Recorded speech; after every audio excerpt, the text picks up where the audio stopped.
좋은 아침입니다. 오늘은 12월 16일 화요일입니다. 즐겁고 감사한 하루 되시기 바랍니다. 오늘은 시편 145편의 말씀을 보겠습니다. 이 시편에 다윗의 찬송시라고 붙어 있습니다. 이렇게 붙인 것을 학자들은 볼 때 다윗이 시편을 기록했을 뿐만 아니라 다윗이 이 시편을 가지고 많이 은혜를 스스로 누렸고 또 자주 이 시편을 이용해서 하나님을 찬양했을 것이다 라고 추정을 하고 있습니다. 다윗은 이 시를 저수를 하면서 어떻게 하나님을 찬송해야 하는지 많은 고민을 한 것으로 보입니다. 왜냐하면 그 안에 구절 하나하나 좀 읽어보면 다양한 방식으로 하나님을 찬양하고 있는 모습을 보여지거든요. 그래서 이 시에서의 전반부에서는 하나님의 은혜로운 속성이 찬양되고 있고 후반부에서는 하나님의 나라의 다스림이 찬송되고 있다라고 정의를 할 수 있습니다. 다윗은 세상 사람들이 무슨 일을 하더라도 자신은 하나님을 크게 찬양하길 원한 것으로 보입니다. 그래서 스스로가 하나님을 찬양하렵니다 하는 표현들을 많이 하고 있고요. 그래서 그는 하나님을 찬양하는 일에 더 집중하고 있는 것으로 보입니다. 자, 다윗이 자신의 마음을 어떻게 표현하고 있는지 함께 살펴보십시다. 먼저 1절, 2절 보겠습니다. 왕이신 하나님, 내가 주님을 높이며 주의 이름을 영원토록 송축하렵니다. 내가 날마다 주님을 송축하며 영원토록 주의 이름을 송축하렵니다. 우리 잘 아는 찬송이죠. 왕이신 나의 하나님, 내가 주를 높이며. 우리 그 가사로 알고 있는 그 가사의 기초가 되는 성경 구절입니다. 이제 여기서 이제 송축하렵니다 라고 번역을 했는데, 이전에 우리가 주로 봤던 이제 개역 개정판, 상당수의 교회들이 대다수가 아직은 그 성경을 보고 있죠. 개역 개정판에서는 송축하리이다 라고 번역을 했었어요. 저는 이제 송축하렵니다가 조금 더 이 다윗의 마음을 잘 표현하고 있다라고 좀 느껴지는데요. 다윗은 자신이 의지를 가지고 하나님을 찬양하겠다라는 걸 보여주고 있습니다. 사실은 다윗이 왕이죠. 진짜 왕입니다. 예, 진짜 왕. 지금의 대통령하고는 다르죠. 전혀 권력이 다릅니다. 대통령이 되는 사람들이 자신이 뭔가 왕처럼 느끼는 경향들이 있는 것 같긴 한데 그렇지 않죠. 왕과 대통령은 본질적으로 다릅니다. 그런데 진정한 왕이 하나님이 왕이다 하고 이제 고백을 하는 겁니다. 본인이 왕 입장에서 절대 권력을 가지고 있는 왕 입장에서 하나님을 왕이라고 표현하는 건 좀 느낌이 좀 다른 거죠. 그래서 우리가 생각하는 정도의 왕이신 나의 하나님과 다윗이 왕인 실제적으로 왕인 다윗이 생각하는 고백하는 하나님은 왕이신 하나님이라는 표현은 전혀 다른 의미였을 것이다. 우리보다 훨씬 더 깊은 의미가 있을 수밖에 없었다라는 걸 좀 볼 수 있습니다. 당시에 다윗 이외의 사람에게 왕이라는 표현을 쓰면 반역자가 되잖아요. 그러니까 그런 환경 속에서 다윗이 하나님을 왕이라고 고백하는 것은 정말 진정한 고백이다 하는 걸 볼 수 있고요. 그리고 이렇게 찬양하는 것을 영원토록 날마다 계속해서 찬양하겠다고 고백하고 있어요. 그러니까 다윗에게 찬양은 일상의 삶이었다. 일상의 삶이었다. 바쁜 날에도 찬양하고 슬픈 날에도 찬양하고 우울한 날에도 찬양하고 해가 뜬 날에도 찬양하고 비가 오는 날에도 찬양하고 찬양하기 싫은 날에도 찬양하고 다윗은 영원토록 쉬지 않고 찬양하겠다라고 고백을 하고 있습니다. 자, 3절 4절입니다. 주님은 위대하시니 크게 찬양하자. 그 위대하심은 측량할 길이 없다. 주께서 하신 일을 우리가 대대로 칭송하고 주의 위대한 업적을 세세에 선포하렵니다. 위대하시다는 것은 광대하시다는 표현과 연결이 되고요. 하나님이 하시는 일이 굉장히 크다. 그런 의미를 갖고 있습니다. 우리가 계획하고 일을 진행하는 것과는 아주 다른 수준이다 하는 걸 알 수가 있고, 그래서 측량할 길이 없다라고 다윗이 고백을 하는 거죠. 따라서 다윗은요, 이 하나님이 하신 일들을 자손 대대로 찬양하겠다 다시 말합니다. 여러분들 자손 대대로 찬양하려면 내가 고백했던 하나님에 대한 얘기를 우리 자식들에게 해줘야 합니다. 그 자식들이 부모로부터 그 얘기를 들어야 우리 아버지가 이런 의미에서 우리 부모님이 이런 의미에서 하나님을 찬양하셨구나라는 걸 알아야 그 자식들이 또 그런 찬양을 하고 할 수 있습니다. 그 자식들이 또 자녀를 낳게 되면 그 자녀들에게 또 그런 얘기를 해줘야 됩니다. 가정교육이라는 게 이런 겁니다. 내가 만난 하나님을 자식들에게 보여주고 그 자식들이 그 모습보다 또 더 훌륭한 또 새로운 하나님을 또 경험하고 그 자식들이 또 자녀들에게 또 그 얘기를 해주고 이렇게 해서 내려가야 자손 대대로 하나님을 찬양하게 되는 거죠. 5절입니다.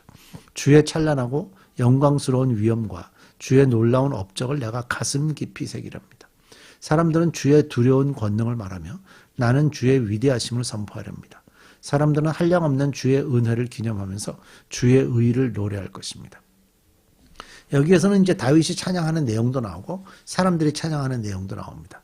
곧 전 인류가 하나님을 찬양한다는 걸 강조하고 있는데요. 다윗은 하나님의 위엄과 업적을 가슴 깊이 새기겠다라고 했죠.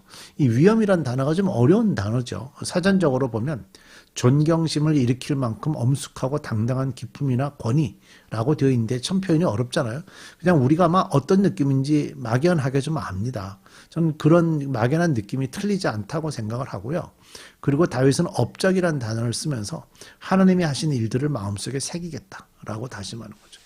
하나님의 위엄을 좀 느끼려면 하나님 앞에 앉아 있어 봐야 되고요. 하나님이 하시는 일들을 묵상을 해봐야 되고 하나님이 하시는 일들, 하나님이 나에게 어떤 일들을 하셨는지 경험해봐야 그 위엄이란 단어를 표현할 수 있습니다. 여러분들 좀 표현해 볼 수 있으면 좋을 것 같고요. 그리고 세상 사람들도 하나님의 권능을 두려운 권능이라고 표현했고 다윗은 하나님의 위대하심을 세상에 선포하겠다고 합니다. 또 세상 사람들은 하나님의 은혜와 하나님의 의를 노래할 것이라고 다윗은 표현하고 있는데 정리를 해본다면 다윗이나 세상 사람들이 다 하나님이 누구신지를 경험한 것을 노래하겠다 하는 표현으로 보입니다. 배운 것으로 찬양하는 것이 아니라 체험한 것으로 하나님을 찬양한다는 거죠. 8절 9절 주님은 은혜롭고 자비로우시며 노하기를 더디하시며 인자하심이 크시다. 주님은 모든 만물을 은혜로 맞아주시며 지으신 모든 피조물에게 긍휼을 베푸신다. 하나님의 성품이 앞뒤로도 다 나오고 있긴 하지만 여기에 특별히 집중적으로 나오고 있어요. 다윗이 찬양하고 노래할 그 하나님이 어떤 분이신가? 은혜롭고 자비롭고 노하기를 더디하시고 인자하심이 크시고 만물을 은혜로 맞아주시고 피조물들에게 긍휼을 베푸시는 분이시다. 우리가 알고 있는 하나님의 성품에 대한 얘기가 주로 거의 다 나왔죠. 다윗은 신학 공부를 한 적은 없습니다. 그런데 오늘날 신학 책에서 가르칠 수 있는 내용들이 여기 8절 9절에 다 담겨 있고요. 앞뒤로도 더 많이 담겨 있죠. 10절 주님 주께서 지으신 모든 피조물이 주님께 감사 찬송을 드리며 주의 성도들이 주님을 찬양합니다. 누가 찬양을 한다고요? 주께서 지으신 모든 피조물이. 하나님이 지으신 모든 피조물이.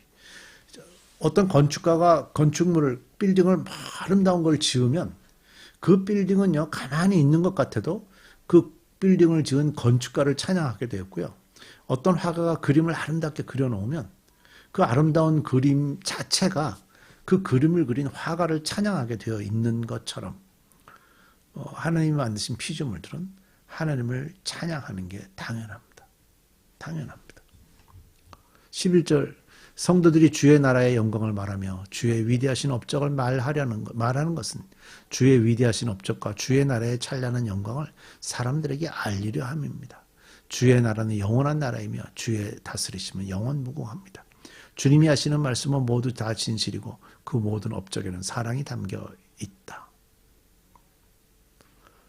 여기서 다윗이 고백하고 있는 게 뭐죠? 성도들이 하나님의 영광을 원하고 하나님의 업적을 말하는 것은 세상 사람들에게 알리기 위함이다. 선포하기 위함이다. 전도하기 위함이다. 그렇게 해석할 수도 있지만요. 사실은 그것보다도 더 원초적인 건 뭐냐면 세상 사람들이 듣든 안 듣든 하나님이 누구신지 하나님이 하시는 위대한 업적과 하나님 나라의 찬란한 그 영광을 사람들에게 그냥 선포하고 보여주기 위함이다. 이건 선포입니다. 선포란 말은 듣는 사람이 안 들으면 듣게 하려고 애쓰고 노력하고 이해시키고 밥 사주고 이러는 거 빠지고 그냥 그 사람이 듣든 안 듣든 하나님은 이런 분이십니다. 딱 보여주는 겁니다. 지금 그렇게 찬양하겠다는 거죠. 14절 주님은 넘어지는 피조물을 모두 붙들어 주시며 짓눌린 모든 사람을 모두 일으켜 세우신다.